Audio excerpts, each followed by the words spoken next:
saatdir yorulursunuz, əziyyət çəkirsiniz. İndi ödənişsiz təşkil eləmisiniz, sonra ödənişli qrupunuz var. Hamısı vaxt itkisidir. Çox sağ olun. Valla xoşdur. Yəni bu elə bir sahədir ki, əgər işini sevirsənsə, hər şey sənin üçün xoşdur. Mən də işimi sevirəm. Buradan enerji alıram, motivasiya alıram sizlərdən. Yəni sizlər olmasanız mən bu çətin dönəmlərdə çoxdan köçmüşdüm həqiqətən. Amma sizlərin sayəsində cümləmizin canı. Həyat davam edir. Sizlərin sayəsində mən də ayaqda qalıram ki, mən kimlərəsə lazımam, başda övladlarıma, sonra sizlərə. Yəni bu mənim üçün böyük bir şeydir ki, bugün sizin qarşınızda, sizin necə deyərlər, faydanıza nələrsə deyib, sizi irəliyə doğru apara bilirəmsə, bu mənim üçün ən böyük motivasiyadır, ən böyük stimuldur. Yəni ona görə narahat olmayın. Siz var olun can. Allah can sağlığı versin müəllimə. Əsas can sağlığı. Var olasın. İnşallah imtahan nəticələrimiz də gözəl olanda, ondan bir neçə il sonralar belə həmişə adınız keçəcək. Hər bir işdə hallanacaqsınız ki, kimdən öyrənmisiniz? Gözəl bir şeydir. Olasınız müəllimə. Bizdən cavan olsanız da biliyiniz daha çoxdur bu üzrə. Çox sağ olun can. Var olasınız. Müəllimə. Bəli. Sağ olun. Allah sizdən razı olsun. Siz bizə dəstək olursunuz. Sizdən çox şey öyrənmişik. Bəlkə də mənim uşaqlarımla yaşıdsınız, ancaq biz sizdən çox şey öyrənirik. Var olun. Allah sizi var eləsin. Həmişə dözüm versin. Bəli, siz çox adama lazımsınız. Sağ olun. Siz sağ olun can Aytən müəllimə.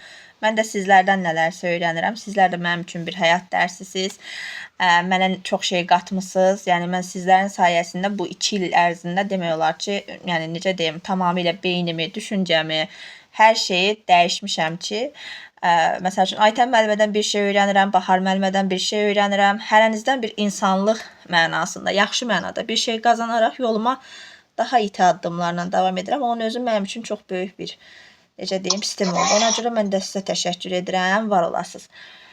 İndi müəllimlər, ümumi şəkildə bir dənə qruplar haqqında məlumat verim. Çünki YouTube-a da yerləşdirəcəm videomuzu. YouTube-da da olacaq. Hər vaxtınız xeyir Reyhan müəllimə. Deməli müəllimlər, 1-ci avqust qrupumuz 3 avqust tarixindən qismən sürətli şəkildə öz dərslərinə başlayacaq. Yəni inşallah həftənin 1-ci günündən etibarən. Və bundan sonra yaranacaq qruplar həftədə 3 dəfə nəzərdə tutulub. Çünki imtahana qədər 2 ay vaxtımız var. Həmin 2 ay ərzində əslində mən izah vermək istəmirdim. Necə deyirdim, qrup ataram, müəllimlər öyrənər, amma yenə vicdanım əl vermir. Çünki o zaman çox, yəni necə deyim, mənim üçün çox rahat olurdu, amma müəllimlər üçün çox çətin olurdu. Ən çətin mövzuların izahları dərs prosesində veriləcək. Yəni izahsız bir dərsimiz olmayacaq. Asan mövzuların PDF-ləri, video qeydləri bizim PDF qrupumuza atılacaq ki, siz onlardan yararlanacaqsınız. Bundan əlavə olaraq həftədə 3 dəfə olması, bir günün izaha ayrılması, 2 günün isə test və sual-cavablar üzərində qurulması deməkdir. Yəni həm testlərimiz, həm sual-cavablarımız olacaq. Məsəl üçün dünən iyul qrupu ilə biz bir dərsdə demək olar ki 4-5 test etdik. Yəni hər testin də belə deyək, miqdarı 25 dənə idi. Ona görə yəni biz dərsimizin saatını 1 saat yarım da desək, 2 saat da desək, dərs bizi hara aparırsa, harda bizi dayandırırsa biz orada dayanırıq. Yəni bizim fərqimiz budur. Ay artıq yekunlaşdı, saat, buna baxmırıq. Əsas müəllimlərin sayı artıq hamını sual-cavab etdimsə, hamı testdə iştirak etsə, ondan sonra dərsimiz yekunlaşır. Bunu müdavimlərim də təsdiqləyər. Bəzən olur, məsəl üçün sizdən sonra dərsim olursa, deyirəm ki, müəllimlər gələn dərsdə nəzər alacağam. Amma adətən, yəni hər kəs sual-cavab və test oxumamış dərsimiz yekunlaşmır. 2-ci avqust qrupumuz isə sürət qrupu ayın 20-sindən sonra olacaq, amma o artıq necə deyərlər, sürətli bir şəkildə gedəcək. Orada daha çox öz müdavimlərim olacaq. Yəni əvvəlcədən qoşulmuş bazalı müəllimlər daha çox orada öz əksini tapacaq. Amma belə bazası biraz zəif və yaxud orta səviyyəli müəllimlər üçün bu avqustun 3-ü açılacaq qrupumuz daha məqsədə uyğun olacaqdır. İndi isə nə edəcəyik? İndi isə müəllimlər, mən sizə biraz məlumat verəcəm. Nə haqqında? Ən çox mənə gələn suallar haqqında. Məsəl üçün, müəllimlər deyir ki, biz sualların növlərini ayırt edə bilmirik. Biz suallar iş üsulundakı fərqi bilmirik. Biz iş üsullarındakı bəzi məqamları yeni formatda tuta bilmirik. İş formaları da həmçinin. Onlar haqqında bir qısa 10 dəqiqənizi alacağım, məlumat verəcəm. Ondan sonra sizləri sual-cavab edəcəm ki, görüm necədir vəziyyətiniz. Birinci növbədə iş formaları, iş üsullarında fərqlilik nədədir? İş formalarında bəzi bizim nəzəriyyəçilərimiz əlavə olunub. Hansılardır bu nəzəriyyəçilər? Məsəl üçün John Dewey var. Daha sonra burada bizim Albert Banduramız var. Burada bizim tanıdığımız, hamımızın sevərək bir çox müəllimlərin yaralı yeri olan Montessori var. Daha sonra Brunner var. Onların hamısı haqqında biraz qısa məlumat verəcəm. Qısa dediyim nədir? Yəni sizin üçün əsas məqamlarını deyəcəm. Yəni söz yığını olmadan əsas hissələrini sizlərə qeyd edəcəm ki, imtahanda gördüyünüz zaman problem yaşamayasınız. Çalışacağım ekrana gətirim, amma ekranda donarsa belə, sonra YouTube-da yerləşdirəndə artıq siz onu görə biləcəksiniz. Ona görə yəni narahat olmayın ki, görə bilməyəcəyik falan. Yox, görəcəksiniz. Sadəcə indi ekranda ola bilsin ki, donsun. Deməli müəllimlər, baxın, birinci kurikulum hissəsi ilə başlamaq istədim. Deməli, kurikulum hissəsində əsas məqam nədir? Hamımızın bildiyi kimi kurikulum 3 hissədən ibarətdir. Bunu göstərir bizə. Məzmun, strategiya, dəyərləndirmə. Məzmuna nələr daxildir? Sahələr, 4 inkişaf sahəsi, uşaqların fəaliyyət növləri, yeri gəlmişkən yaxın zamanda fəaliyyət növləri ilə bağlı da qəşəng bir video izahım olacaq. Ona görə də bu videomuzda bəyənib YouTube kanalımıza abunə olmağı unutmayarsınız ki, həmin videoda tez bir zamanda yerləşsin YouTube-a. Didaktik prinsiplərimiz yer alır, səriştələrimiz yer alır, ümumi təlim nəticələri. Daha sonra məşğələlər, onların miqdarı, məzmun standartları və inteqrasiyalar yer alır. Bu bizim məzmun hissəmizə daxildir. Strategiyada əsas 3 anlayış var, hər zaman dediyimiz və bildiyimiz. Hansılardır? Təlimin təşkilinə verilən tələblər, iş forması, iş üsulu və təlimin planlaşdırılmasıdır. Dəyərləndirməni də ki, hamımız bilirik. Təlimin ilkin başlanğıc qiymətləndirməsi, diaqnostika, fəaliyyət zamanı açar sözü ilə yadımızda qalan inkişafın izlənilməsi, təlimin sonunda aparılıb və uşaqların nailiyyətinin, yekun nailiyyətinin yoxlanılmasına yönəlik olan yekun hesabat qiymətləndirməsi.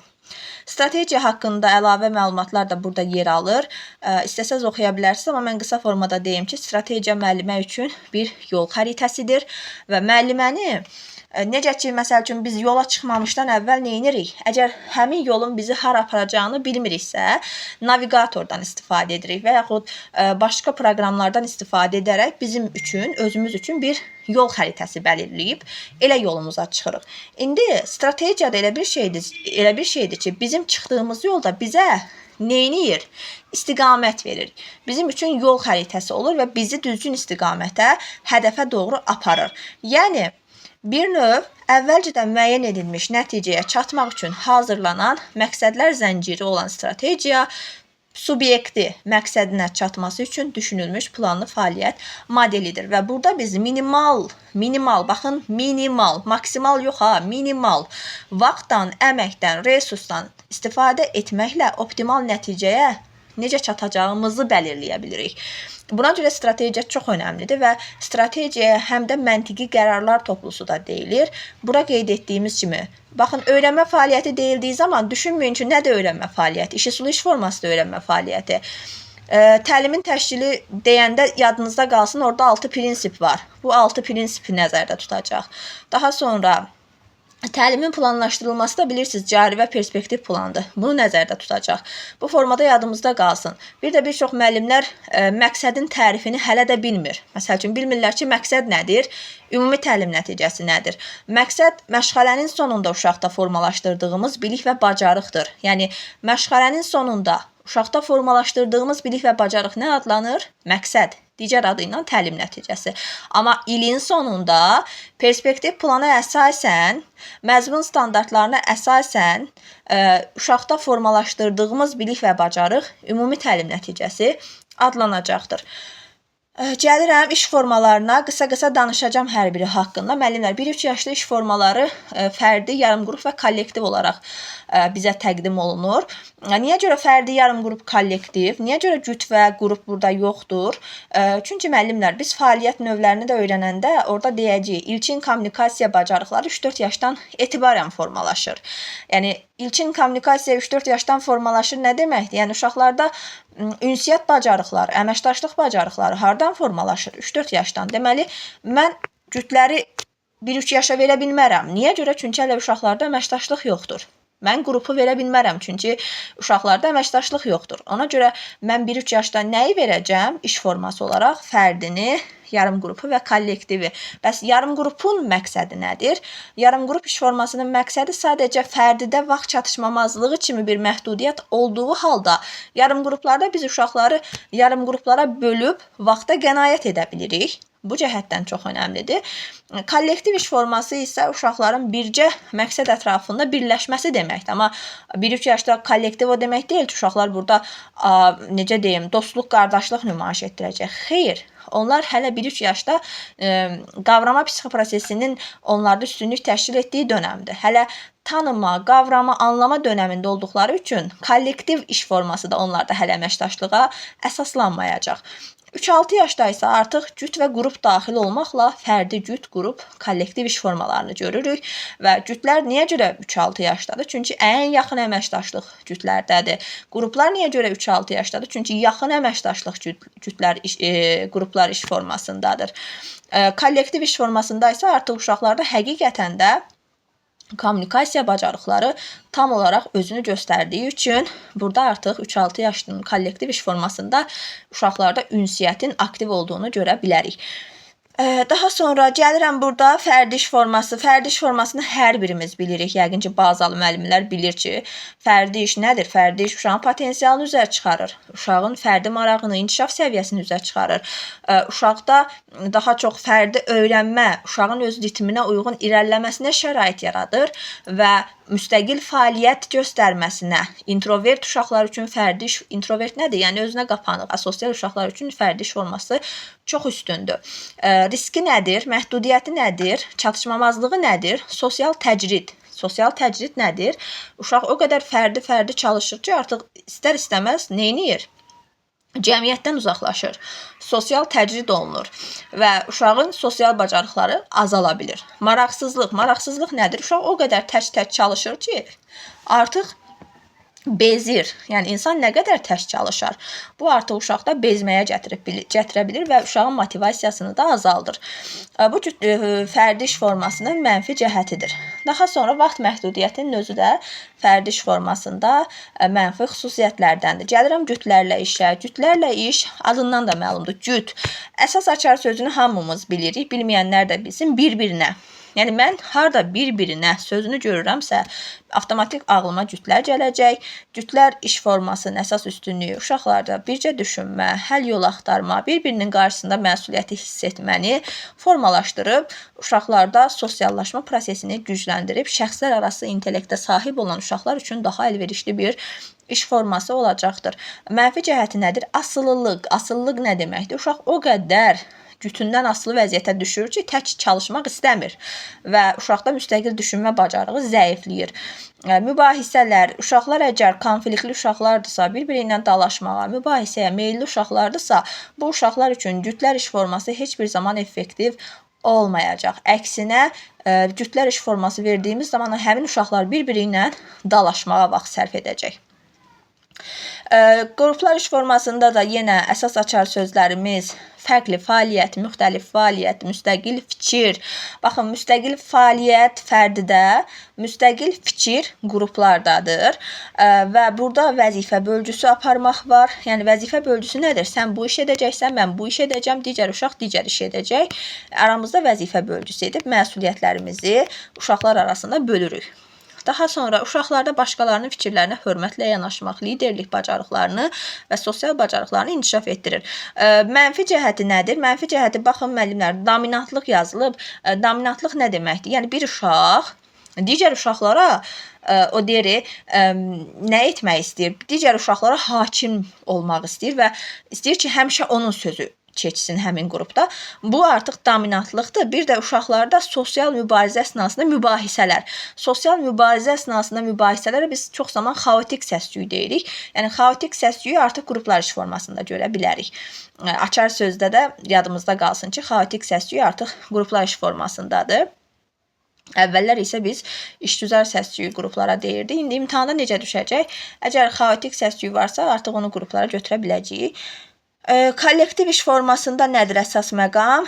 Kollektivdə hamı bir yerə, o çəkici hamı bir yerə döymə məsələsi var. Baxın, o məqamdır. Yəni hamı bir yer üçün çalışacaq, bir məqsəd ətrafında çalışacaq. Hamı bir necə deyərlər, məqsəd uğrunda bircə çalışacaq və ümumilikdə hədəfə yönəlib həmin hədəf üçün kollektiv məsuliyyət daşıyacaq. Uşaqlarda kommunikativ bacarıqlar inkişaf etdirəcək kollektiv iş forması, differensial mühit üçün çox önəmlidir. Gözləmə vaxtı buradadır. Yəni gözləmə vaxtı nədir? Asosial uşaqlar üçün də, sosial uşaqlar üçün də müəyyən bir müddət veririk ki, hər ikisi düşünsün, sosial tez cavab verir, səhv cavab verir. Düşünsün, düzgün cavab versin. Asosial da biraz gec cavab verir. Ona da vaxt tanıyırıq ki, həmin zaman içərisində fikrini bizə çatdıra bilsin. Mənfi cəhəti nədir? Fikir ayrılıqları ola bilər, müzakirəni artıra bilər, iştirakçılığın azlığı. Bəzi uşaqlar çox, bəziləri az çalışa bilər. Fərdi iş forması Montessori adı ilə bağlıdır müəllimlər. Montessori nə deyirdi? Montessori deyirdi ki, hər bir uşaq öz inkişaf tempində daxili motivasiyası ilə öyrənməlidir və bu onun metapoznativ. Metapoznativ nədir desəz, metakognitivlə yadınızda saxlayın. Metakognitiv nə idi? Metakognitiv uşağın özünü qiymətləndirməsi idi. Yəni özünə nəzarət edib özünü qiymətləndirməsi idisə, metapoznativ də eyni mənanı verəcək. Yəni fərdi iş formasında Montessorinin yanaşmasına əsasən uşaq özünü nəzarət edərək özünü qiymətləndirə biləcək. Cütlərlə iş forması Albert Bandura'nın adı ilə bağlıdır və Albert Bandura bilirsiniz nə deyir? Deyir ki, uşaq başqalarına baxaraq öyrənir. Yəni bir-birindən model götürmə effektivdir və Albert Bandura deyir ki, uşaq həm başqasını öyrədir, həm də ondan öyrənir. Bu isə təkcə bilik deyil, həm də davranış modellərini formalaşdırır. Yəni biz sadəcə cütlərlə iş formasında uşaqlara biliyi bir-birindən öyrənməyə yox da, həm də bir-birindən düzgün davranış modellərini də bir-birinə qarşı necə davranmaq, insanlara qarşı necə davranmaq kimi modellərin də formalaşmasına bir zəmin yaratmış oluruq. Bu da Albert Bandura'nın fikri. Yəni Albert Bandura cütlərdədir. Albert Bandura. Montessori fərdidədir. John Dewey qruplardadır. Və John Dewey nə deyirdi? John Dewey deyirdi ki, öyrənmə fəaliyyətdə baş verir. Yəni, sabah desək ki, öyrənmə fəaliyyətdə baş verir prinsipi kimə aiddir? Deyirsiniz, John Dewey'ə aiddir. Və John Dewey'nin əsas prinsipi nə idi? O, qruplarla iş formasında deyirdi ki, uşaqlarda həm kritik düşünmə, həm problemini həll etmə bacarıqları formalaşır. Daha sonra qrup iş forması vasitəsilə uşaqlarda fikir mübadiləsi, dinləmə bacarığı, əməkdaşlıq bacarıqları da inkişaf edir. Kollektiv işdə isə bizə Brunner kömək edəcək. Brunner nə deyir? Brunner deyir ki, kəşfiyyat yolu ilə öyrənmə nəzəriyyəsi. Kəşfiyyat yolu ilə öyrənmə nəzəriyyəsi nədir? Yəni, uşaqların məlumatı tədqiqat yolu ilə mənimsəməsini dəstəkləyirdi və vurğulayırdı və kollektiv iş zamanı uşaqlarda ictimai məsuliyyət, komanda ruhu və geniş miqyaslı ünsiyyət bacarıqlarının inkişafını nəzərdə tuturdu Brunner. Ümumiyyətlə, layihə sözünü gördüyünüz halda tədqiqat nədir? Daha çox layihəyə əsaslanır da tədqiqatlar. Yəni, kəşfiyyat, tədqiqat, layihə də ən çox biz Emiliyada nə demişdik? Layihə iş formasına daha çox kollektiv iş formasından istifadə olunur demişdik. Elə onunla da yadınıza saxlaya bilərsiniz ki, sabah məsəl üçün nümunə verə bilər ki, bağçanın həyətini dizayn edin layihəsində bizim uşaqlara hansı iş formasını verməyimiz məqsədə uyğundur. Bilin ki, layihə varsa, burada daha çox kollektiv iş forması uyğundur. Məsəl üçün, qrup iş formasında burada bir tapşırıq var. Deyir, vəhşi heyvanların maketlərini ayırın və təqdim edin. Məsəl üçün, bu nümunəni verəndə bilməliyik ki, qruplardır. Cütlərdə nümunəmiz necədir? Birlikdə qəsr quraşdırın. Tapşırığı varsa, bu cütlərdir. Fərdidə necədir? Ətraf aləmi təsvir edən şəkil çək tapşırığını verirəmsə, bu da fərdi iş formasında özünü göstərəcəkdir. Bu bizim iş formalarımız. İş formasının, burada fərdi iş formasının əsas funksiyası nədir? Müstəqil qərar vermə, kritik bacarıqlar, cütlər iş forması ünsiyyəti inkişaf etdirir, qrup işi əməkdaşlığı öyrədir, kollektiv isə ümumi hədəflərin reallaşdırılması üçün tətbiq olunur. Bu bizim iş formalarımızdır, müəllimlər. Yəni, iş formalarında yeniliklərimiz özünü bu formada göstərir. İş formaları ilə bağlı suallarınız varsa verin, yoxdursa iş üsullarını da qəşəng formada bir sizin üçün izah edim. Yoxdur iş formaları ilə bağlı suallarımız. Bir 10 dəqiqədə onu izah edim, ondan sonra sual-cavab edim. Hə, can, buyurun. Cütlərlə iş ki var ya, bu 1-3 yaşlı uşaqlarda olur. Bu 2 nəfəri biz yarım qrup adlandıra bilərik, yoxsa elə qrupu yarı bölmək, 15-dirsə 7-1, 8-1, 6-1 və belə seçməliyik. Cütlərlə iş forması 3-6 yaşdadır, yarım qruplarla 1-3 yaşdadır. Yarım qruplarla biz yarım qruplarla biz böləndə 2 nəfərlik bölmürük. 15 nəfər varsa 7-1, 8-1 belə bölürük. Bölməliyik biz orada. Yəni adı cüt olmasın da dəyişsin, amma onu yarım qrup edək. 3-6 yaşda mı etməyi deyirsiniz? 1-3 yaşda. 1-3 yaşda onsuz da yarım qrup vardı, amma cütlər istifadə edə bilmərik 1-3 yaşda. Tam sualınızı başa düşmədim, Afaq müəllimə. Yəni ki, yarı bölmə, yarım qrup adından da görsəndiyi kimi yarım qrupdur. Ancaq yəni deyirəm ki, cütlərlə iş 1-3 yaşda yoxdur. Yoxdur. Biz uşaqları 2 nəfər ayrı eləsək də mümkün deyil. Yəni cüt olmayaraq. Yox, olmaz. Yəni artıq sizdə 1-3 yaşda nəyi veriblərsə onu etməliyik biz. Yəni lazım olsaydı, məsəl üçün cütün adını başqa bir ad verib deyərlər ki, 2-2 uşaqları əyləşdirin. Amma 1-3 yaşda onsuz da bizim məşğələlərimiz daha çox oyun xarakterlidir. Daha çox hər bir şey, yəni orada oyun formatlı olduğu üçün elə yarım qruplar iş formasını da verirsiniz. İş üsullardan da elə bir növ onlar üçün real rollu oyun, ya didaktik oyun, ya hərəkətli oyun iş formasının iş üsulundan istifadə edib məşğələnizi təşkil edirsiniz. Yəni orada cütlərə ehtiyac yoxdur, çünki uşaqlar bir-birinin qarşısında məsuliyyət hissini nədir başa düşməyəcək. Yəni biri fəaliyyət göstərəcək, digəri etməyəcək. Amma yarım qruplarda məsəl üçün 8 nəfər və 9 nəfərlik qrupa bölürəmsə, tutaq ki deyirəm, avtomatik uşaq görəcək ki, 5-6-sı çalışır, artıq onda da maraq yaranacaq, başlayacaq o da çalışmağa. Yəni belə bir məqam var. Yəni ona görə 1-3 yaşda daha çox hər vaxtınız xeyir. Ona görə 1-3 yaşda daha çox kaydı atılacaq qrupa. Atılacaq can, bəli, atılacaq, narahat olmayın. Siz sağ olun. Yəni 1-3 yaşda bu formada. Salam. Salam can. Müəllimə, bir məsəl üçün məşğələdə də biz bu iş formalarından, yəni yazırıq da tutaq ki, fərdidə, qrupda, cütlərlə də biz bunun hamısından istifadə etməliyik, yoxsa hər məşğələdə bunların yalnız birindən istifadə etməliyik? Buna aydınlıq gətirdiniz. Can, bir dənəsindən istifadə edə bilərik. Məsəl üçün iş forması fərdi və yaxud kollektiv yazırıq. Yəni maksimum 2-1 arası dəyişir. Tutaq ki, iş üsulu necə ki yazırsınız, suallar, müzakirə. İş forması da ya yazırsınız fərdi, kollektiv. Yəni maksimum 2 fərdi, kollektiv. Yəni hamısından istifadə etmək o mümkünsüz bir şeydir. Ya fərdi istifadə edirsiniz. Bəzi şeylərdə var ki, yəni orada yazılır həm fərdi, həm cüt, həm qrup, adam çaşbaş qalır ki, yəni biz bunun hamısından istifadə etməliyik. Məsəl üçün, dərk etmə mərhələsində də biz iş forması, iş üsulundan istifadə edirik, düzdürmü? Tətbiq etmə mərhələsində də. Adətən motivasiyada zaten əqli hücum verib hamını kollektiv istifadə edirsiniz. Yəni əqli hücumun məqsədi nədir?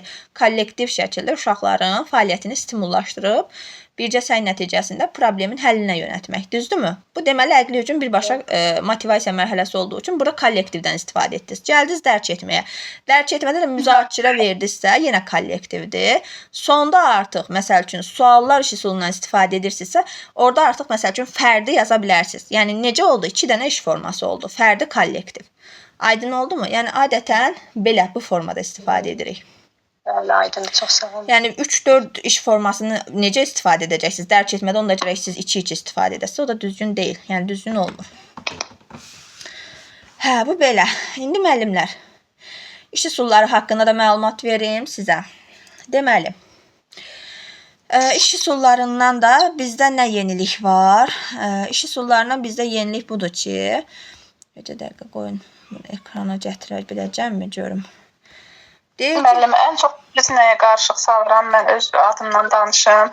Bu suallar ki var, suallar müzakirədə də var, nağıl etmədə də var, sualların üzründə də var. Yəni bu suallar iş üsulunu seçmək. Elə qəşəng dediniz da, qəşəng dediniz. Suallar deməli bütün iş üsullarının içərisində yer alır. Bütün üsullarla bağlıdır. Sadəcə fərqi nədir? Mən deyim sizə fərqini. Əqli hücumda bir dənə sual qoyursunuz. Məsəl üçün əqli hücumda siz demirsiniz 3-4 dənə sual verirəm uşağa. Amma suallar iş üsulunda 3-4 sual verirsiniz. Fərqi budur. Bəs nağıl etmədə müəllimə? Nağıl etmədə adətən biz suallardan nə zaman istifadə edirik ki? Yəni nağıl etmə işi sola kimi. Davamını soruşanda, nağılın davamını soruşanda. Nağılın deyirsən ki, səncə nağılın ardı necə olacaq? Yəni bu birbaşa baxan kimi bilinir ki, bu nağıl etmədir. Yəni onu tapmaq çox asandır. Və yaxud nağılın, hekayənin ardının proqnozlaşdırılması. Bu birbaşa bəlli olur ki, bu nağıl etmədir. Hə, yəni bu nağıl etmədir.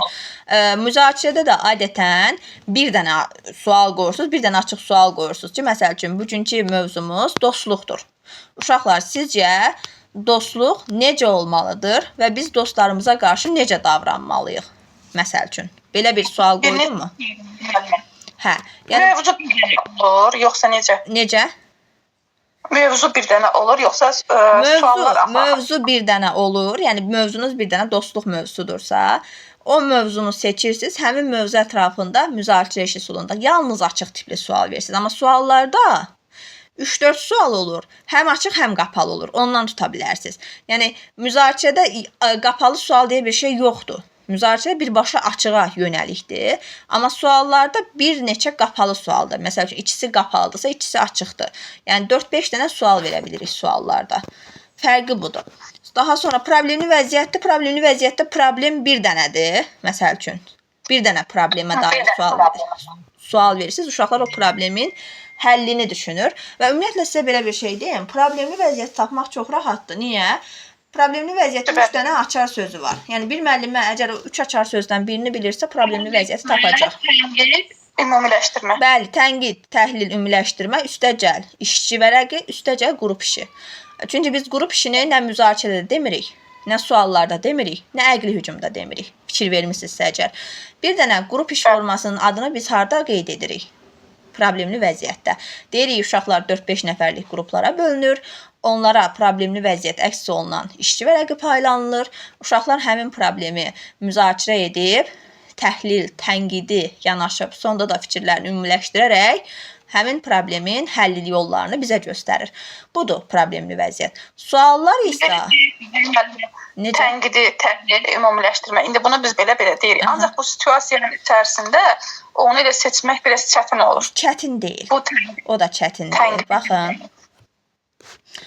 Baxın, problemli vəziyyəti verib. Deyir ki, parkda oynayan uşaqlardan biri digər uşağın oyuncağını icazəsiz götürür. Uşaqlar arasında anlaşılmamazlıq yaranır.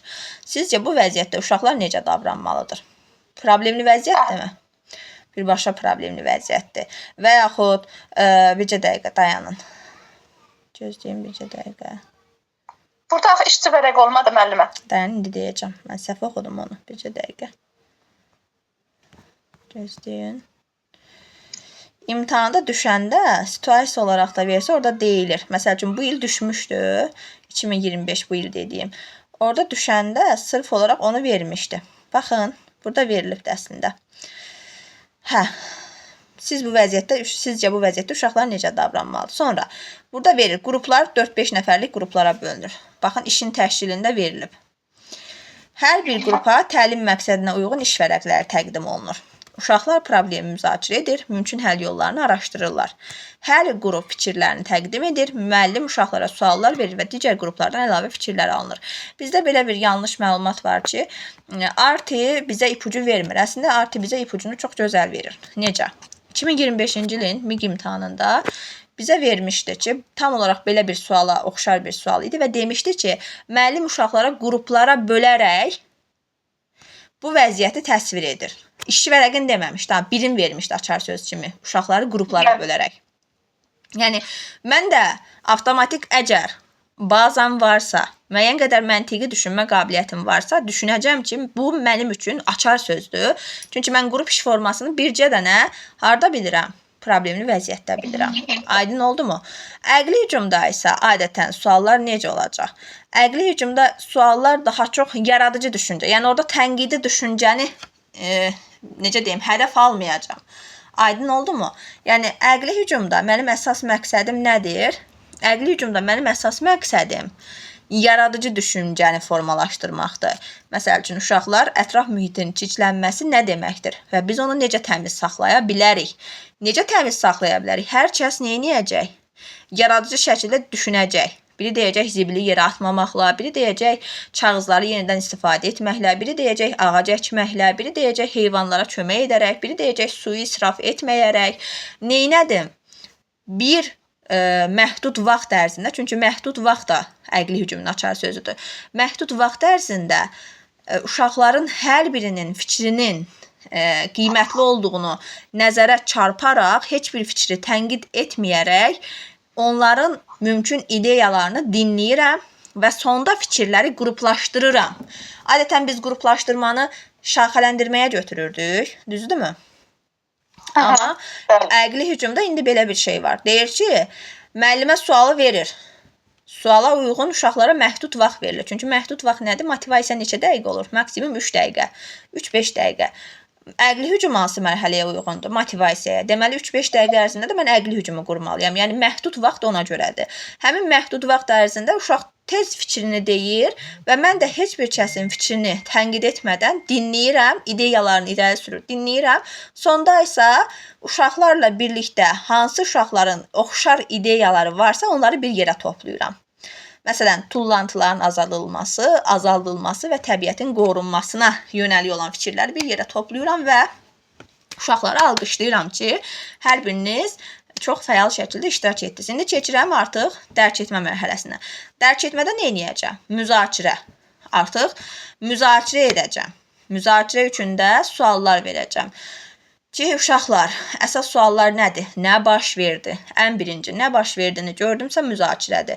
Nə baş verdi? Niyə baş verdi? Nə üçün baş verdi? Başqa cür ola bilərdimi? Sən bu vəziyyətdə hansı addım atardın? Daha çox neynirəm? Uşaqda əsaslandırmalara gətirib çıxaracaq suallar verirəm. Əsaslandırma nə deməkdir? Yəni, dəyərləndirmə, Bloom taksonomiyasından dəyərləndirməni formalaşdıracaq suallar verirəm. Görürəm, uşaq öz fikrini əsaslandıra biləcəkmi? Tənqidi yanaşa biləcəkmi? Problemi təhlil edərək qərar qəbul edə biləcəkmi? Qərar qəbul etməyin özü müzakirədədir. Yadınızda qalsın. Bəzi müəllimlər problemi təhlil edib qərar qəbul etməni götürür problemli vəziyyətə. Amma səhvdir. Problemi təhlil edib qərar qəbul etmək səriştəsi müzakirə üsulundadır. Qazandığı biliyi, bacarığı təcrübədə tətbiq etmək, bu da yenə müzakirədədir. Bunu da müəllimlər səhv salır. Deyir, ay müəllimə, niyə görə qazandığı bilik və bacarığı təcrübədə tətbiq edirsən, müzakirəni dərk etməyə deyək, tətbiq etmə olmasın. Mən də izah edirəm ki, o qazandığı bilik və bacarığı təcrübədə tətbiq etmək bilirsiniz nə deməkdir? Həyatda, məsəl üçün, mən bugün müzakirədə mövzum dostluqdur. Uşaq yenə müəyyən bir yaşa qədər, 3 yaşı var, 4 yaşı var. Yenə müəyyən bir həyati təcrübəsi varmı? Məsəl üçün, dostları ilə olan davranışı, münasibəti haqqında, evdə bacısı ilə, qardaşı ilə olan münasibəti haqqında nəsə bir şeylər qazanıbmı? Qazanıb. Deməli, o qazandığı biliyi, təcrübəni neyniyəcək? Avtomatik həmin dərk etmə mərhələsində müzakirə üsulunda tətbiq edəcək. Bu, o tətbiq etmədir. Yəni, tətbiq etmənin tətbiq etməsi deyil. Tətbiq etmənin tətbiq etməsi artıq fəaliyyət göstər, icra et, yerinə yetirdi. Məsəl üçün, rollu oyun kimi. Məsəl üçün, oyunlar üsulu kimi. Amma burada elə bir şey yoxdur. Burada uşaq sadəcə olaraq həyati cəhətdən və keçmişdən nələrisə qazanıbsa, həmin o biliyi, bacarığı təcrübədə tətbiq edir. Budur müzakirə. Müzakirədə kommunikasiya birbaşa rol oynayır, inandırıcı nitq birbaşa rol oynayır. Müzakirədə Bloom taksonomiyası dolayısı yolla öz əksini tapır. Məsəl üçün, Bloom taksonomiyası əsas suallardadır. Çünki mərhələli inkişafa görə. Amma dolayısı yolla biz müzakirədə də suallarımızı veririk axı. Mərhələli verməliyik axı. Uşağın idrakını nəzərə alıb verməliyik axı. Yəni, əsas məqsəd olaraq Bloom taksonomiyası suallarda dolayısı yolla müzakirədə də öz əksini tapacaqdır. Müzakirənin də əqli hücum kimi bir qaydası var. Məsəl üçün, əqli hücumun qaydası nədir? Əqli hücum deyir ki, hər bir fikir dəyərlidir. Hər bir fikir qiymətlidir. Heç bir fikir tənqid olunmamalıdır. Yəni, əqli hücum tənqidiliyin əleyhinədir. Amma müzakirə deyir ki, qayda olaraq, qaydasını deyirəm, bir dənə qaydası var. Deyir, əgər sən müzakirədə iştirak etmək istəyirsənsə, əlini qaldırmalısan. Hətta bəzən şəkillərdə də düşür, əl işarəsi, uşaqlar əllərini qaldırır. Və yoldaşın danışarkən onun sözünü kəsməməlisən. Müzakirənin qaydası budur. Sabah bunu versə, bir müəllimə xəbərsizdirsə, deyəcək, bu nə olan şeydir. Amma xəbərli, məlumatlı müəllimə qayda olaraq biləcək ki, müzakirənin qaydası bu idi ki, uşaqlar danışarkən bir-birinin sözünü kəsmir, sözü olan əlini qaldırır. Bu da müzakirənin qaydasıdır. Bu formada Müəllimə, aydın oldu mu? Yəni indi yenə izahımda qeyd edəcəm o məqamları. Deməli, bu problemli vəziyyət tətbiq etmə mərhələsinə aid ola bilməz. Problemli vəziyyəti ola bilər. Amma daha çox biz problemli vəziyyətdən ən çox işçi vərəqi varsa elə bizim tətbiq etməmizdə də istifadə etmək olar. Sadəcə baxır da sizin o işçi vərəqləri çünki daha çox axı qazandığını artıq nə edir? O öyrətmişəm, dərk etmədə. Artıq indi qazandığını nə edəcək? Tətbiq etmədə onu icra edəcək. İşçi vərəqləri üzərində və yaxud digər fəaliyyətlər üzərində. Bəli. Bu formada. Yadımızda qalsın belə. Sonra gəlirəm müəllimlər, danışacağım sizin üçün. İndi əqli hücum haqqında qısa məlumat verdim. İndi yenə biraz deyim, ondan da bitirək əqli hücumu. Əqli hücumun əsas qaydası nədir? Əqli hücum bircə səy varsa əqli hücumdur. İşarələmək istədim. Bircə səy varsa əqli hücumdur. Məhdud vaxt, bayaq qeyd etdiyim məhdud vaxtdır, motivasiya məhdud vaxtdır. Yəni 3-5 dəqiqədirsə elə o da yenə əqli hücumdadır. Bütün ideyalar toplanırsa o da əqli hücumdadır. Təməl biliklər fəallaşırsa əqli hücumdadır. Fikirlərini sərbəst ifadə etmə imkanı əqli hücumdadır. Fikrin müxtəlifliyinin labüdlüyü əqli hücumdadır. Problemli situasiyada həll yolları. Problemli situasiya hansı mərhələnin açar sözüdür? Bizim planlaşdırmamızda motivasiya. Yəni motivasiya bərabərdir problemli situasiya. Sabah məsəl üçün problemli situasiya da deyə bilər. Yadımızda qalsın. Və əqli hücum bizim yeganə iş üsulumuzdur ki, bütün məşğələlərdə istifadə olunur. Məsəl üçün, əqli hücum bütün məşğələlərdə istifadə olunur. Suallar iş üsulu isə bütün iş üsullarının içərisində yer alır. Belə bir fərqi var. Daha sonra fəaliyyəti stimullaşdıran iş üsulu əqli hücumdur. İdraki fəallıq yaradan isə suallardır. İndi gəlin birdən əsas sualları sizə izah edim ki, məndən ən çox müəllimlər onu istəyir. Mən də söz vermişdim ki, onu izah edəcəm. Bir dəqiqə görüm, tapıram onu. Deməli, müəllimlər, suallar iş üsulunda əsas məqam nədir? Əsas yenilik nədir? Nədən ibarətdir? Əsas yenilik. Birinci növbədə suallar iş üsulu deyir ki, mən əvvəlki qaydamdan davam edirəm. Sadəcə məndə 4 növ sual var. Bunu bilməlidir müəllimə imtahanda uğur əldə etmək istəyirsə. Və sualların qaydası nədir? Sualların birinci qaydası uşaqların idrak fəallığının artırılmasıdır. Baxın, belə bir sizə qayda deyirəm. Uşaqların idrakını oyadan iş üsulu əqli hücumdur. İdrakını fəallaşdıran iş üsulu suallardır. İdrakını oyadan əqli hücum, idrakını fəallaşdıran suallar. Və sualların 4-5 arası olması vacibdir. Yəni biz heç bir iş üsulunda demədik ki, 4-5 dənə olmalıdır. Dedikmi? Demədik. Deməli, bu da bizim üçün bir açar sözdür ki, hansı iş üsulu 4-5 dənə sayda olur? Əlbəttə ki, suallar. Və bütün üsullarla bağlıdır. Hətta sizə deyərdim, biz onu bütün mərhələlərdə istifadə edirik. Məsəl üçün, təlim zamanında istifadə edirik. Məsəl üçün, biz ondan oyun zamanında istifadə edirik. Biz ondan adicə fəaliyyət zamanında istifadə edirik. Yəni, suallar bütün fəaliyyətlərlə, bütün üsullarla bağlıdır. Bütün üsulların içərisində yer alır.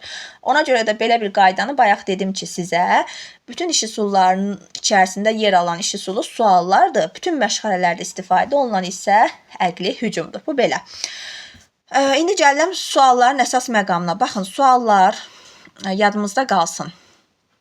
Sualların qoyuluşu məntiqidən tənqidiyə doğru olmalıdır. Nədir məntiqi, nədir tənqidi? Məntiqi aşağı təfəkkür səviyyəsinə uyğun deməkdir. Tənqidi yuxarı təfəkkür səviyyəsinə uyğun deməkdir. Ona görə məntiqidən tənqidiyə doğru qoyulur ki, asandan çətinə, yaxından uzağa prinsipinə, bir növ planlaşdırmanın psixoloji ardıcıllığı, bir növ şaquli inteqrasiya kimi düşünək. Necə ki, şaquli inteqrasiya sadədən mürəkkəbə mərhələli gedirsə, psixoloji ardıcıllıq necə asandan çətinə mərhələli gedirsə, suallar iş üsulu da eyni qaydada mərhələli qaydada asandan çətinə doğru uşaqlara yönəldilməlidir və suallarda məntiqi ardıcıllığı mütləq şəkildə müəllimə gözləməlidir və mövzu məzmun ilə bilavasitə əlaqəli olmalıdır. Mövzu məzmunla. Yəni, sənin verdiyin sual bugün öyrətdiyin məzmuna uyğun olmalıdır. Durub, mən bugün öyrətdiyimdən yox, dünən öyrətdiyimdən sual versəm, avtomatik neyniyəcəm? uyğunluğu pozacağam. Nəyin uyğunluğunu? Mövzu ilə məzmunun uyğunluğunu. Ona görə mövzu və məzmun bilavasitə əlaqəli olursa harda? Suallarda. Və suallar işi üsulu Bloom taksonomiyasını da özündə əks etdirir, Vygotsky'nin fikirlərini də özündə əks etdirir, Piaget'in fikirlərini də. Bloom taksonomiyasının necə özündə əks etdirir? Mərhələli gedərək uşağın biliyini dərinləşdirir. Piaget necə? Suallar uşaqda nə edir? Düşüncəni formalaşdırır. Hansı ki, idraç fəallığını artırırsa, deməli Piagetdir. Həmçinin suallar uşaqda nə edir? Yaxın inkişaf zonasını hərəkətə gətirib, uşağın bildiyini daha dərindən mənimsəməsinə də şərait yaradır. Bu formada yadımızda qalsın. İndi keçid edirəm sualların növlərinə. Görüm sualların növlərini necə başa düşəcəyik. Birinci növbədə aydınlaşdırıcı sual haqqında danışacağam. Aydınlaşdırıcı sual nədir? Belə yadımızda qalsın həmişə. Aydınlaşdırıcı sual bərabərdir. Özünüz üçün qayda dəftərinizə yazarsınız. Mövcud bilikləri üzə çıxarmaq və anlayışı dəqiqləşdirmək. Deməli, mövcud biliyi üzə çıxaran və dəqiqləşdirən sual hansı sualdır? Aydınlaşdırıcı sualdır. Yəni, necə aydınlaşdırıram? Bu gün mövzuya başlamamışdan əvvəl görüm uşaq həmin mövzu haqqında nə bilir? Onu aydınlaşdırıram. Məsəl üçün, sual verirəm ki, ev heyvanı nədir? Nə üçün insanlar ev heyvanı saxlayırlar? Məqsədim nədir? Görüm uşaq ev heyvanı haqqında nə bilir? Hansı biliyi var? Yəni, onun mövcud biliyini üzə çıxarıb, onu dəqiqləşdirmək məqsədi ilə verirəmsə, bu aydınlaşdırıcıdır. Və həmçinin uşağın əvvəlki təcrübəsini, ilkin təsəvvürlərini müəyyən etməyə xidmət edən suallar verirəmsə, bu aydınlaşdırıcıdır. Yəni, ilkin mərhələdə görün bu uşaq nə bilir? Onu aydınlaşdırıram. Bu formada yadımızda qalsın. Bu aydınlaşdırıcı sualdır. Yəni, baxırsınız sualın qoyuluşuna. Görürsünüzsə ki, həmin sual, necə deyim, hələ uşağa heç nə öyrətməmişəm. Uşaq heç nə bilmir. Mən bu sualı verməklə uşağın əvvəlki biliyini, əvvəlki biliklərini üzə çıxarıb anlayışı dəqiqləşdirirəmsə və yaxud uşağın əvvəlki təcrübəsini, ilkin təsəvvürünü müəyyən etməyə çalışıramsa, əvvəlki biliklərini xatırlayıb mövzu haqqında ilkin fikirlərini ifadə etməsinə şərait yaradıramsa, bu aydınlaşdırıcı sualdır. Bu qədər bəsit. Bəs yoxlayıcı sualda aydınlaşdırıcı sualdan fərqli olaraq adətən məşğələnin sonunda artıq mən öyrətmişəm, artıq mən başa salmışam, artıq mən dərk etdirmişəm. Öz aləmimdə belə düşünürəm ki, uşaq artıq bilir, uşaq artıq başa düşüb. İndi mən nə etməliyəm? Onu bir də yoxlamalıyam, görüm həqiqətənmi başa düşüb, yoxsa elə mənə qulaq asırmış kimi edib, sadəcə elə dinləyibmi məni? Çünki dinləmək başqa şeydir, anlamaq başqa şeydir. Hər kəsi dinləyə bilər. Amma görüm, sən mənim danışdıqlarımı dinləməklə bərabər anlaya da bilirsənmi? Məsələ budur. İndi mən də uşaqda bunu aydınlaşdırmaq üçün nədən istifadə edəcəm? Yoxlayıcı sualdan. Deməli, onda yoxlayıcı sualın məqsədi nədir? Uşağın mənimsəməsini, başa düşməsini müəyyən etmək. Mənimsəməsini, başa düşməsini müəyyən edirəmsə, həmçinin məzmunun, öyrətdiyim məzmunun nə dərəcədə qavranıldığını və cavabın düzgünlüyünü müəyyən etməyə çalışıramsa, bu olacaq. Hansı sual? Yoxlayıcı sual. Bir növ uşağın artıq əsaslandırmalarını istəyəcəm. Yəni, yadınızda qalsın, uşaq əgər mənim verdiyim sualı əsaslandıraraq cavab verirsə, deməli, yoxlayıcı sualdır. Fikir verirsiniz, bir dənə diqqət yetirin nəyə? Deyir ki, ev heyvanlarına baxmaq çətin ola bilərmi? Nəyə görə? Nəyə görə sualı birbaşa nədir? Deyir, əsaslandır, əsas gətir. Mən sənə verdiyim sübutlardan gətir mənə qəşəng-qəşəng. Deyir ki, buna görə. Siz bayaq dediniz axı, buna görə çətin ola bilər. Deməli, artıq nə etmişəm? Öyrətmişəm. İndi öyrətdiyimi nə edirəm? Yoxlayıcı sual vasitəsilə yoxlayıram. Baxın, budur yoxlayıcı sual. Yəni, sonluq olaraq əsaslandırırsa, sonluq olaraq uşaq mövzunu nə dərəcədə qavradığını cavabının düzgünlüyü ilə bizə müəyyən etməyə şərait yaradırsa, bu yoxlayıcı sualdır. Gəlirəm istiqamətləndirici suala. İstiqamətləndirici sual isə deyir ki, uşağı vəziyyətə sal. O vəziyyətin içərisinə daxil et. Sən ona öyrətdinmi? Öyrətdin. İndi sən öyrətdiyini görüm o tətbiq edə biləcəkmi? Artıq o vəziyyətin içərisində uşaq o sənin verdiyin suala uyğun şəkildə qazandığı biliyi tətbiq edib cavab verə biləcəkmi, verə bilməyəcəkmi? Yəni burada nədir əsas məqam? Uşağın düşünməsinə, tətbiq etməsinə, problemin həllinə yönəlməsinə səbəb olan suallar istiqamətləndirici suallardır. Bundan əlavə, öyrəndiyi biliyi yeni vəziyyətdə tətbiq etməsinə, həll yolu axtarmasına şərait yaradan suallar istiqamətləndirici suallardır. Uşağın yeni vəziyyət üçün həll yolları irəli sürməsinə istiqamət verən suallar istiqamətləndirici suallardır. Məsəl üçün, əgər sənin bir balığın olsaydı, sən onu necə qulluq edərdin? İndi mən neynədim? Uşaq avtomatik özünü o vəziyyətin içərisində düşünəcək. Deyəcək, mənim balığım olsaydı, mən onu necə qulluq edərdim? Avtomatik neynədir? Özünü problemin içərisinə daxil etdi. Əgər uşaq özünü problemin içərisinə daxil etdiysə, bu hansı sualdır? İstiqamətləndirici sualdır. Yəni, bir növ fəaliyyətə keçmək, tətbiq etmək, fəaliyyət göstərmək, icra etmək, problemin həllinə yönəlmək, qazandığını tətbiq etmək istiqamətləndirici sual növündə özünü göstərəcəkdir. Sonluq olaraq gəlirəm əlaqələndirici suala. Əlaqələndirici sual adından da məlumdur.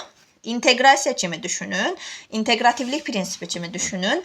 Nə deyir əlaqələndirici sual? Deyir, indi sən uşağa ya o öyrətdiklərini həyatla əlaqələndir, həyatla əlaqələndir, ya da məşğələlərlə, ya da inkişaf sahələri ilə əlaqələndir. Məsəl üçün, əsas açar sözü nədir? Uşağın yeni biliklərini həyatla və digər mövzularla əlaqələndirməsinə şərait yaradan sual növü əlaqələndirici sualdır. Və yaxud uşağın məzmunu digər məşğələ və gündəlik həyatla bağlantı qurmasına şərait yaradan suallar əlaqələndirici suallardır. Uşağın mövzunu gündəlik həyatda rast gəldiyi hadisələrlə əlaqələndirməsinə şərait yaradacaq suallar əlaqələndirici suallardır.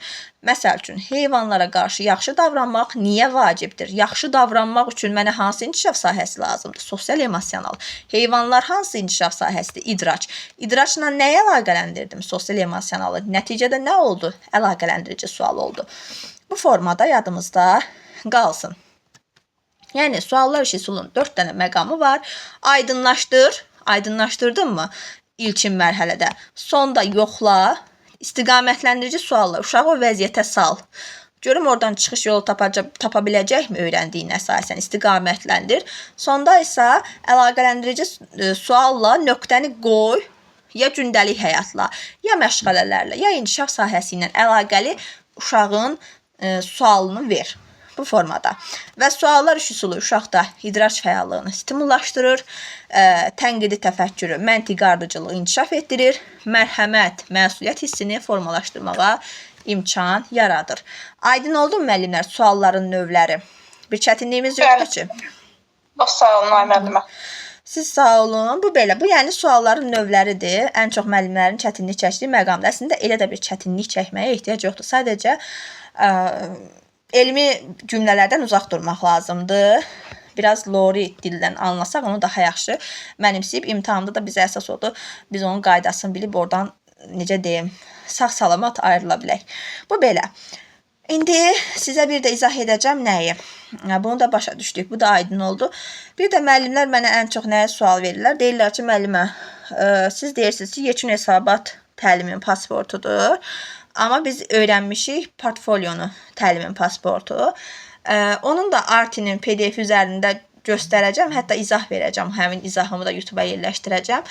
Orada müəllimlər yekun hesabatın qarşısında yazılıb. Yəni qiymətləndirmə olaraq yazılıb ki, yekun hesabatın qarşısında yazılıb ki, bu qiymətləndirmə təlimin pasportu adlanır. Çünki niyə görə təlimin pasportu? 3 yaşın sonunda orta qrupa keçid edir axı uşaq. 6 yaşın sonunda da məktəbə keçid edir. Deməli, həqiqətən də 3 yaşda, 6 yaşda uşaqda növbəti mərhələyə keçid dönəmi olduğu üçün bizim yekun hesabatımız da onlar üçün bir təlimin pasportu rolunu oynayır. Bu da belə yadımızda qalsın. Bunu da demiş olum. Hə, bir də deyin. Təlimin pasportu yekun hesabat oldu, yoxsa portfolyo? Yekun hesabatdır can. Yekun hesabatdır. Qoyun bir dənə görüm onu tapsam elə. İndi tapa bilmirik. Portfolio onda müəllimə trayektoriyadır. İnkişaf trayektoriyasıdır. Müəllimə üçün bələdçi rolunu oynayır. Sadəcə biz portfolionu necə təlimin pasportu deyə bilərik? Çünki yekun hesabatın özü də portfolionun tərkibində olur. Yəqin ki bilirsiniz. Allah sizə kim veribsə sağ olsun. Çünki mən də bu sualın cavabı mənim çox başımı qarışdırdı. Mən də bilmək istəyirdim bunu. Müəllimlər onu mənə atır ki, müəllimə bəs mən sual cavab edəndə YouTube izahımda demişəm ki, təlimin pasportu hansı qiymətləndirmədir? Müəllimə deyib portfolio. Mən demişəm ki, yox, qiymətləndirmə olaraq. Müəllimə deyib ki, onu bilmirəm, mən portfolionu bilirəm. Mən də demişəm ki, təlimin pasportu qiymətləndirmə olaraq yekun hesabatdır. Sadəcə olaraq yekun hesabatın özü də harda yer alır? Portfolionun tərkibində. Düzdürmü? Bəli, yekun hesabat da qoyuruq portfolionun içərisinə. Ona görə, yəni şəxsi inkişaf izləmənin vasitələrindən soruşarsa, portfolio təlimin pasportu rolunu oynayır. Yəni bir var qiymətləndirmə, bir var qiymətləndirmənin vasitəsi. Yəni portfolio özü bir qiymətləndirmə deyil. Portfolio dəyərləndirmə prosesidir və şəxsi inkişaf izləmə qiymətləndirməsinin bir nə idi? Müəllimə bir sual verin. Bu qiymətləndirmə ilə bağlı. Bu gündəlik qeydlər ki var, təsviri qeydlər, bunlar deyirik ki, formal deyil də. Yəni bunu tərbiyəçi yaza da bilər, yazmaya da bilər. Ancaq portfolionun içərisində bunu qeyd edilir. Amma dövrü formaldır, dövrü gündəlik. Onu meyarlarla qeyd edilir. Amma portfolionun içərisində bu dövrü gündəlik qeydləri yoxdur. Niyə? Dövrü müşahidə qeydləri ayrıca saxlanılır ona görə. Yəni biz onu meyar olaraq dövrü müşahidə meyar cədvəli də belə deyək. Onu biz ayrıca saxlayırıq. Amma təsviri gündəlik qeydlər bizə niyə lazımdır? Yox, təsviri gündəlik. Hə də müəllimə, gündəlik qeydlər. Təsviri gündəlik qeydlər. Gəlib bizə yoxlama səhv tuta bilməz ki, sabah üçün sən niyə gündəlik qeydləri ediləməmsən? Qaydada təsviri gündəlik qeydlər içəridə yer almalı, portfolionun içərisində yer alır. Və təsviri gündəlik qeydlər bizim gündəlik müşahidəmizin, düzdür, gündəlik müşahidə yazılı deyil, amma müəllimə robot deyil, müəllimə də insandır, hər şeyi beynində saxlaya bilmir. Ümumiyyətlə biz dövrü müşahidəni nəyin əsasında doldururuq? Gündəlik müşahidənin əsasında biz ora müəyyən qədər təsviri gündəlik qeydlərə qeydlərimizi etməsək, sonra obyektiv formada dövrü müşahidə vərəqələrini doldura bilmərik. Yəni birinci növbədə gündəlik müşahidə, onun ardınca dövrü daha doğrusu təsviri gündəlik qeydlər, onun ardınca dövrü müşahidə. Yəni bu üçü bir-birini tamamlayır və gündəlik müşahidə formal deyil, rəsmi deyil, yazılı deyil. Amma təsviri gündəlik qeydlərə mən subyektiv fikirlərimi yaza bilərəm və həmin subyektiv fikirlərimi də portfolioda saxlayıram və həmin təsviri gündəlik qeydlərin əsasında da dövrü müşahidə vərəqlərini daha obyektiv, daha belə deyək, şərhsiz formada onu doldura bilirəm. Dövrü müşahidə vərəqləri ayrıcadır. Təsviri gündəlik qeydlər isə portfolionun içərisində yer alacaqdır. Müəllimə, dövrü cədvəllə, gündəlik qeydlər olan cədvəllə inkişaf cədvəlləri eynidir, yoxsa fərqlidir? İnkişaf səviyyəsi cədvəllər şəxsi inkişaf izləmənin 3 aydan bir rubrik cədvəlini demirsiniz? Bəli, dövrü müşahidə cədvəlləri ilə inkişaf cədvəlləri ki var, o şey portfolionun tərəfinə qoyduğumuz. Fərqlidir can, çünki fərqlidir. İnkişaf səviyyəsi cədvəllərində biz nə edirik? Hər 3 aydan bir rubrik olaraq uşaqlar yerinə yetirmir, qismən yerinə yetirir, onları qeyd edirik. Amma dövrü müşahidə vərəqlərində isə uşaqlarla bağlı necə deyim, əmək, oyun və təlim prosesində gördüklərimizi aparırıq da məncə. Bəli. Oyun, təlim, əmək prosesində gördüklərimizi obyektiv formada qeyd edirik. Yəni fərqli şeylərdir. Yəni ikisi eyni şey deyil. İkisi eyni şey olsaydı ikisini birləşdirib bir saxlayardılar, amma fərqli şeylər olduğu üçün ayrı-ayrıca onların da öz yeri var, öz məqamı var. Siz sağ olun. Salam, axşamınız xeyir. Cəmilə xanım, axşamınız xeyir. Hər vaxtınız xeyir can. Necəsiz müəllimə? Çox sağ olun. Cəmilə xanım, o bayaq dediniz o müşahidələr haqqında vərəqlərdə müşahidə gündəliyi.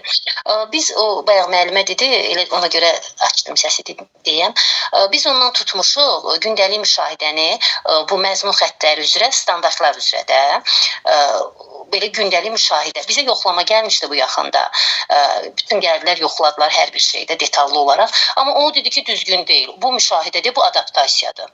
Mən də dedim, axı o gələnlər də yəni mütəxəssis idi. Yəni bağça müdiriyyəti var idi. Özləri bu sahədə təhsildə işləyən bir mütəxəssis idi. Yəni biz dedik ki, yəni biz bu ilə yəni uşağı yoxlayırıq da. Yəni gündəlik 3-4 uşağı müşahidə edirik. O 3-4 uşaq əslində o düzgün deyil də. Yəni 18 Gündəlik 3 uşaqda 3 uşaq Aha. deyək də. İndi mənim tutam 20 uşağım var. Onda ya mən gərək 5-5 birinci gün birinci həftəni bir 5 uşağımı bütün otudu müşahidə eləyim. İkinci həftə digər onda o uşaqlar qalır qıraqda. Ona görə məcburam gündə mən 3 uşağımı müşahidə elədim standartlar üzrə ki, tam oynayanda necə effekt verdi, fəaliyyətdə necə effekt verdi, müsahibə danışığında necə. Yəni hər bir şey üzrə bunu qeyd elədim. Digər ikinci gün bir 3 uşağımı müşahidə eləyirəm. Üçüncü gün bir 4 uşağımı müşahidə eləyirəm. İndi olur ki, gəlməyən uşaqlarda 20 dənə, 20-si də mən müşahidə bir düzgün çıxmır da, baxçada bir də görürüz 3-ü gəlmir, 4-ü gəlmir bir gündə. Yəni bu gələnləri müşahidə eləyirəm həftə içində. Yəni dövr olur, hamı yəni müşahidədən keçir. Yəni qıraqda qalmır. Yəni dedilər ki, yox, bu düz deyil. Bəlkə bilərlər o müəllimə bayaq danışan müəllimə, bəlkə belə bir ara atmışlar qruplara müşahidə üçün belə vərəqlərdə bilirlər. Biz onun əsasında, yəni ondan çıxartdım, bir dənə qəşəng belə faylda düzəltdik. Onu dedilər ki, düzgündür. Bəlkə düzgün variantını da demədi ki, hansı düzdür. Bunu dedi ki, yox, düzgün deyil, daha indi düzgün deyil. Biz yəni deyim səhvdə çıxardıb nəsə bir söz desinlər. Yox. Sadəcə elədilər ki, yox, bu adaptasiyadır. Daha indi portfolyoda qoymuşuq qabaqlarına, bütün yığmışlar da hər şey sənəti. Portfolyo vaxtı da onun adaptasiya 2 həftəlik, hər bir portfolyoda olur uşağın şəxsi delasında. Portfolyoda valideynlər haqqında məlumatdır, inkişaf səviyyəsi cədvəllərdir, il ərzində onun fəaliyyətləridir, nəticədə hamısı. Dedi, yox, bu adaptasiya. Mən də biz də heç nə demədik. Da belə. Əslində onlar müəllimə demiş, deyəsi deyirlər onun düzgün qaydası nədir? Çünki belə deyim, onlar müəyyən qədər bir yerdən məsəl üçün RT-nin özü məlumatlarında, mənbələrində qeyd olunur. Kurikulum müəlliməsi gəlmişdi, Xətçi xanım da oradaydı. Yəni onlar heç nə demədilər, da biz də heç nə demədik. Hə, yəni onu necə deyim sizə, əslində bütün müəllimlər indi hamısı o siz etdiyiniz metodla gedir. Sadəcə olaraq onlar təhsil şöbəsindən gələnlər onu nə adlandırır? Onu deyirlər adaptasiyadır. Yəni bu dövrü müşahidə vərəqi deyil. Dövrü müşahidə gündəlik olaraq biz onu dövrü müşahidəni gündəlik olaraq aparmırıq deyirlər. Çünki dövrü müşahidə deyir, gündəlik müşahidənin əsasında ən azı bir 2 həftə, ən azı bir ayın sonunda aparılmalıdır. Çünki biz gündəlik olaraq uşaqları bütün fəaliyyət prosesi boyu izləməliyik. Ondan sonra artıq biz onları o siz dediyiniz oyun, təlim, əmək prosesinə doğru dəyərləndirməliyik. Yəni dövrü müşahidə vərəqlərini obyektiv formada qeyd etməliyik. Ona görə çox güman ki, sizə deyirlər ki, siz səhv eləmisiniz. Adaptasiyadır bu. Adaptasiyadır. Uşaqların o siz yəqin ki, qırmızı onunla mı işarə eləmisiniz? Bəli, qırmızı, göy, yaşıl. Bəli, qırmızı, göy, yaşıl. Hə, yəni onu artıq düzgün qəbul etmirlər bir sözlə. Özü vallahi karandaşla da işləmişik, qəşəng səliqə ilə. Ki, yəni göy rəng, qırmızı. Əlavə müşahidə gündəliyi var uşaqların. Bir bu məşğələ keçiririk uşaqlara, bədii təfəkkür olsun, ətraf aləmə tanışlıq olsun. O dərsin sonunda uşaqları qiymətləndiririk. Bax bu inkişaf cədvəlləri ki deyirik, uşaq cavab verə bildimi, sualları nə bilim nitqi yaxşı mı oldu, fikrini izah eləyə bildimi, inkişaf cədvəlləri kifayət necə inkişaf sahələri üzrə meyarları deyirsiniz müəllimə, meyarlarla. Bəli, meyarları. Hə, bax onu biz məşğələ sonunda qeyd edirik. Məşğələlərin sonunda hər gün. Adaptasiya ancaq ayrıdır. Adaptasiyada uşağın yatmağıdır, qidalanmağıdır, yuxudan durandan sonra psixoloji vəziyyətidir. Eynən, orada yeməyi falan hər bir şey orada qeyd olunur. O adaptasiyada o müşahidə gündəliyi deyil. Müşahidə gündəliyi daha çox elmi əsasla biz götürürük. Bilmirəm başqa baxımlar necədir, biz o cürə götürürük. Olsa müəllimə bir zəhmət belə qrupa atasız bir ona, yəni belə baxaq, görək. Müəllimədən xahiş edərik, atar, baxarsınız, onu nümunə kimi götürərsiniz özünüz üçün. Bu belə. Mən tapdım o qiymətləndirmə ilə bağlı olan məqamı. Qoyun onu açım, bir dənə göstərim ki, YouTube-da olanda müəllimlər baxsın. Bir dənə onu da göstərim. Gözləyin. Hə. Gözləyin bir dəqiqə. Qiymətləndirmə. Bir dənə səsi bağlayın. Səs içində. Hə. Baxın müəllimlər, burada görün nə yazılıb. Qiymətləndirmə ilə bağlı. Deyir ki, yəni Fərqanə Seyidlinin, bilirsiniz də, RT-nin əməkdaşıdır Fərqanə Seyidli və YouTube-da da onun videoları var. Yekun hesabatla bağlı onun öz PDF-ində, yəni açıq hava oyunlarını təşkili bizim üçün artıq bu da çərçivə sənədində qiymətləndirmə, planlaşdırma bunun içərisindədir deyə bu PDF də yer alır, yəni ha biləsiz. Və bu PDF-də qeyd olunub ki, yekun hesabat uşağın növbəti mərhələyə keçidi üçün təlim pasportu rolunu oynayır. Fikir verdinizmi? Yəni hansı qiymətləndirmədə verib bunu? Yekun hesabatda verib. Deməli, sabah imtahanda məndən istəsə, təlimin pasportunu növbəti mərhələyə keçid üçün təlimin pasportu hansı qiymətləndirmədədir? Yekun hesabatın tərkibindədir. Bu formada bunu da göstərdim ki, müəllimlər şübhədən çıxmış olsun. Bu belə. Daha sonra müəllimlər, sizin nəsə sualınız varsa deyin, mən cavablandırım.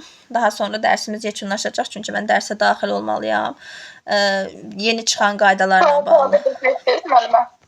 Sual cavabı bir 5 dəqiqə idim, onda heç nə yaxşı.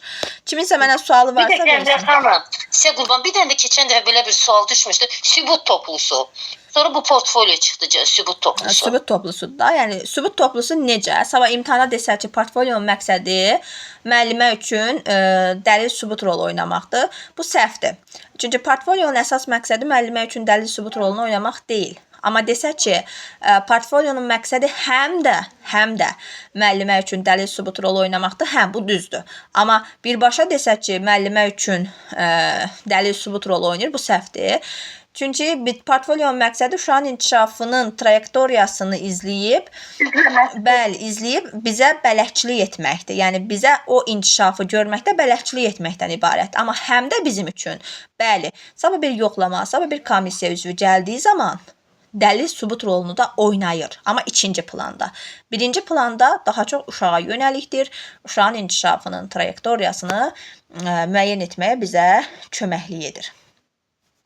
Bu formada yadımızda. Əslində mərzilərini bilirik. Prosta bu belə sübut toplusu, pasport, nə bilim, trayektor bir adam qarışdırır, amma hamısını belə bilirik ki. Yəni o eyni mənadır. Yekun hesabatı. Eyni mənalı sözlərdir can. Bu belə yadımızda saxlayaq. Afaq müəllimə, sizi biraz sual cavab edim. Bəli, müəllimə. Auzbel nə deyirdi söz assosiasiyası ilə bağlı? Uşaqların əvvəlki bilikləri, yeni öyrəndikləri və ümumiləşdirərək sonda nə öyrəndikləri haqqındaydı söz Auzbel. Auzbel deyirdi ki, uşağın əvvəlki biliyi ilə hal-hazırki biliyini əlaqələndirdikdə öyrənmə daha effektiv olur. Düzdür? Bəli. Bəli.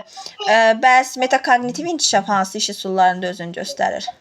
Metakognitiv daha çox suallar iş üsulunda, rollu oyunlarda, bir də əqli hücumda. Yox, əqli hücumu yanlış dedim. Yox. Bir dəqiqə müəllimə. Suallarda, bir də rollu oyunlarda bu ikisini bilirəm. Müzakirədə. Yox, suallar da deyil. Suallar daha çox uşaqlarda Bloom taksonomiyasıdır. Metakognitiv inkişaf ən gözəl birinci məqsədə söz assosiasiyasıdır. Yəni söz assosiasiyası uşaqda metakognitiv nə deməkdir? Əvvəl nə bilirdim, indi nə bilirəm. Yəni uşağın özünü qiymətləndirməsi, özünü dəyərləndirməsidir. Əsas məqsədi olacaq bizim üçün deməli söz assosiasiyasında dolayısı yolla klasterdə və yenə dolayısı yolla süjeti rollu oyunlarda da biz onu görə bilərik. Bu formada yadımızda saxlayaq. Daha sonra siz mənə deyin görüm, məzmun mövzunu tamamlayırdısa bu hansı iş üsuluydu? Mövzunu tamamlayırsa nağıl etmə iş üsulu. Məzmun mövzunu tamamlayırsa, bəli, nağıl etmədə. Nağıl etmə zamanı bir müəllimənin edə biləcəyi səhvlər hansı səhvlərdir? Yol verə biləcəyi səhvlər. Uşağa nağılı əzbər etməməlidir. Uşağa mimika, verbal və qeyri-verbal formada verməlidir. Əyani vasitələrlə göstərməlidir, şəkillərlə göstərməlidir, başqa texniki vasitələrlə göstərməlidir. Nağıl etmədə sonra suallar ardıcıl olmalıdır, əlaqəli olmalıdır, bir-birinin ardınca olmalıdır. Müəllimə birbaşa qapalı sual verməməlidir, açıq suallar verməlidir. Sonra 10-15 dəqiqə olur nağıl etmə. Belə bir şey də var. Bəli, 15 dəqiqə ərzində olmalı. Düzdür can, bu formada yadımızda saxlayaq. Bir də siz mənə deyin görüm can, əsas məqamlardan biri də iş üsullarında hansı iş üsulu idi ki, bu iş üsulu vasitəsilə biz uşaqlarda daha çox, belə deyək, onların öyrənməyə olan marağını artırıb, problemə müxtəlif nöqteyi nəzərdən yanaşmağa şərait yaradırdıq. Rollu oyunlarda. Çöldə deyil, çöldə bax, gəlirəm. Yanlış oldu müəllimə? Deyin can, eşitmədim, uşaq gəldi fikrim yayında. Rollu oyunlarda. Aha, rollu oyunlardır. Rollu oyunların 1-3 yaş və 3-6 yaşdakı fərqi nə idi? 1-3 yaşda ananı, atanı təqlid eləyirlər, dərk etmirlər. Sadəcə olaraq onları yamtılıyırlar. Ancaq 3-6 yaşda özlərini onların yerinə qoyurlar, onları elə bil necə hiss etdiklərini dərk edirlər. Əla, düzdür. Yaxşı, deyin görüm siz mənə, bizim hansı oyun növümüzdə uşaqlar rol mübadiləsi edir? Rolları dəyişirlər. Əməkdaşlıq oyununu deyirsiniz müəllimə?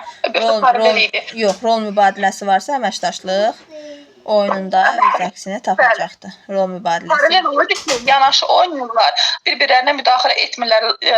Lazım olarsa böyüklərdən kömək istəyirlər. Buydu paralel oyun. 2-4 yaşı əhatə edirdi. Yox, 2 yaşı əhatə edirdi. Bəli, 2-4 yaşı əhatə edirdi. Artıq 3-4 yaşda isə əməkdaşlıq oyununu biz görə bilərdik. Müəllimə, əyani obrazı dərk etməklə əyani obrazı təfəkkürün fərqi nədir? Əyani obrazlı fikrimizdə canlandırırıq. Əyani təfəkkür artıq orada səbəb nəticəni bilirik, müqayisə edə bilirik, yəni dərk etməmiz olur. Əyani obrazda ancaq təxəyyülümüzdə canlandıra bilirik onu. İndi mənə deyin görüm, əyani obrazı dərk etməni versə hansı yaş qrupuna götürərsiniz? Əyani obrazda kiçik qrupdadır, amma təfəkkür məktəbə hazırlıq qrupunda olur. Əyani obrazda kiçik körpələr qrupunda olur daha çox. Bəli, birinci körpələr qrupunda əyani obrazı dərk etməni görsək, onu da müəllimlər mənə çox sual verir, onun üçün sizə verdim ki, əyani obrazı dərk etmə tamam başqadır, əyani obrazı təfəkkür tamam başqadır. Daha çox əhatə edir. Əyani obrazı dərk etmə ən çox 1-2 yaşında bilirsiniz necədir? Məsəl üçün bu qələm deyil, bu qələmdir. Uşaq qələmlə ilkin tanış olur. Məsəl üçün deyirsən ki, bax bu qələmdir. Artıq uşaq onu əyani obrazı dərk edir ki, hə, buna oxşar bir əşya görsən, biləcəm ki, bu qələmdir. Neynədir? Onu əyani obrazlı dərk etdi. Dərk etdi. Əyani obraz təfəkkürü isə artıq bir növ 3-4 yaş qrupundan etibarən uşaqlara nitqin, ünsiyyətin formalaşması ilə özünü göstərməyə başlayır. Ən çox da 5-6 yaş dönəmində sensor etalonun təkamül tapması ilə artıq uşaqda sırf olaraq özünü göstərir. Əyani obraz təfəkkür artıq təxəyyüllə bənzərlik təşkil edir. Uşaq beynində yaradır, qurur, hazırlayır. Bu artıq əyani obrazlı təfəkkürdür. Amma əyani obrazı dərk etməklə dərk edir ki, hə, bu qələmdir, bu maşındır, bu gəlincikdir, öyrənir. Bəli, hələ dərk edir. Bu formada yadımızda saxlayın. Cəmilə müəllimə, axşamınız xeyir olsun. Hər vaxtınız xeyir can. Əyani əməli təfəkkürlə körpülərdə deyil müəllimə. Əyani obrazlı təfəkkür yox, əyani əməli təfəkkür. Əməli təfəkkür. Hə, əyani əməli təfəkkür 1-3 yaşda daha çox uşaqların əməli fəaliyyətinə əsasən özünü göstərir. Yəni əyani əməli təfəkkür nədir? Obrazlı da biz kiçik yaşlarda bəs onu gəmətləş. Yox, əyani obrazlı 3-4 yaşdan sonra formalaşır. Əyani obraz kiçik qrupa dediniz. Əyani dərk etməni dedim can. Dərk etmə. Dərk etmə başqadır. Əyani obrazlı təfəkkür başqadır. Əyani dərk etmə budur ki, uşağa deyirsən ki, bu qələmdir. Uşaq o qələmi artıq dərk edir ki, hə, bu qələmdir. Bu maşındır, bu dəftərdir, bu kitabdır. Hələ tanışlıq dönəmindədir. Tanımağa çalışır. Bu əyani obrazlı dərk etmədir. Bir də var əyani obrazlı təfəkkür. Təfəkkür isə psixoproses kimi artıq 3-4 yaşdan etibarən özünü göstərməyə başlayır. Bu formada bu da yadımızda qalsın. Daha sonra bəs uşaqlarda verbal və qeyri-verbal ünsiyyət hansı yaş dönəmində idi?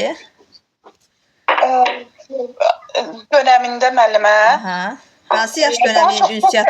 Çoxluq elə bir jest və mimikalardan istifadə edir. Bu körpələr qrupundaydı. Standartlardan belə, yəni məncə belə idi. Amma danışmaq artıq ünsiyyət 3-4 yaşdan başlayır. Verbal və qeyri-verbal varsa bu 3-4 yaşda özünü göstərəcəkdir, düzdür. Sonra siz mənə deyin görüm, əgər mən bir uşağa sual verirəmsə ki, məsəl üçün deyirəmsə ki, sən bugün öyrəndiyin qaydanı evdə və yaxud həyatda necə tətbiq edə bilərsən? Bu hansı sual növü olar? Əlaqələndirici. Əlaqələndirici sualdır. Bəs əgər bugünkü öyrəndiyin qayda ilə problemi həll edə bilməsən, başqa necə yanaşa bilərsən həmin problemə? Bu hansı sual növü Özünü olar. onun yerinə qoyur da Aha. müəllimə, onu Bu deyəcəyiz. da istiqamətləndirici olar, düzdürmü? Bəli. İstiqamətlendirici sualdır. Bu gün öyrəndiyim mövzuya uyğun 3 qaydanı sadala, 3 nümunəni sadala. Bu hansı sual növü olar? Aydınlaşdırıcıdır, çünki o öyrənibdir, bildiyini deyir. Aydınlaşdırıcı yoxsa yoxlayıcı? Artıq öyrənibsə yoxlayıcıdır. Yoxlayıcı. Hə, amma başda desəydim ki, səncə ev heyvanı nədir? Səncə vəhşi heyvan nədir? Bu aydınlaşdırıcı olardı. Görüm uşaq əvvəldən nə bilir? Əvvəlki bilikləri soruşmağımız Bəli, o aydınlaşdırıcı. o artıq aydınlaşdırıcı sual növünə aid olacaqdır. Bu formada yadımızda saxlayaq.